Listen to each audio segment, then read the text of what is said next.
Éric Orsena, bonjour. Mais bonjour. Alors on ne vous présente plus, vous êtes romancier, académicien. Vous venez d'intervenir dans le cadre d'une session qui s'appelle Le choc des temps. J'aimerais vous demander si vous pensez que la crise économique en Europe a changé notre rapport au temps et de quelle manière. Alors je me permets de vous reprendre sur un mot, c'est pas une crise, c'est une mutation.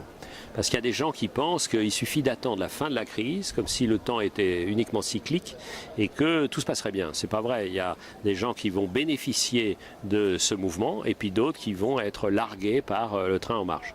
Donc on est au cœur, j'ai coutume de dire qu'on est en 1788.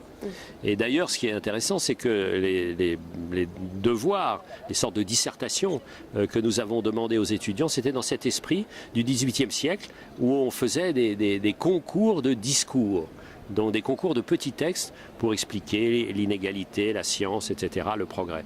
Donc on est vraiment en face d'un bouleversement d'un système ancien qu'il faut modifier. Et pas une sorte de crise comme ça, temporaire, qui va s'améliorer par un coup de baguette magique. Et comment réussir à concilier urgence politique et nécessité de préparer l'avenir ?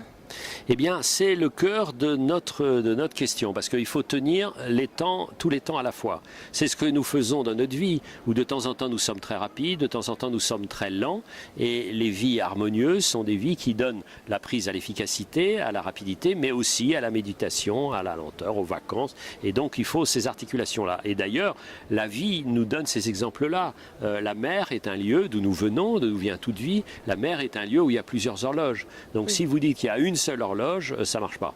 Comme dans votre vie, c'est pareil. La vie, qu'elle soit géante ou qu'elle soit petite, c'est un peu la même chose. Donc il faut évidemment essayer de régler les affaires d'urgence et puis les déficits, mais il faut aussi investir. Parce qu'il y a deux façons de mal préparer l'avenir. La première façon, c'est ce qu'on a fait, de multiplier les déficits sur les dépenses courantes, oui. Mais aussi l'autre manière de ne pas investir, de mal préparer l'avenir, c'est de ne pas investir, ce qu'on a fait. Et de la même manière, comment réconcilier le temps médiatique et le temps politique, qui sont des temps qui semblent totalement différents à l'heure actuelle?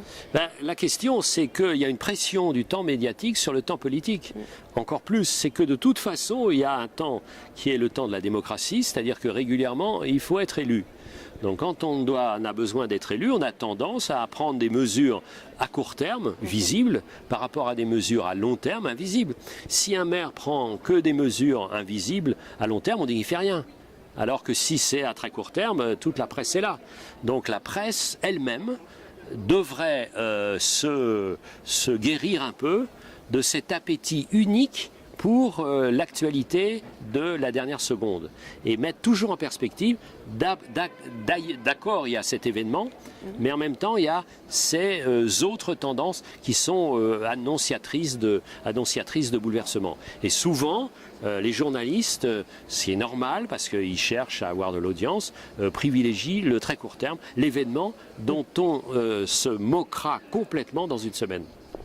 Éric Orsena, merci beaucoup. Merci à vous.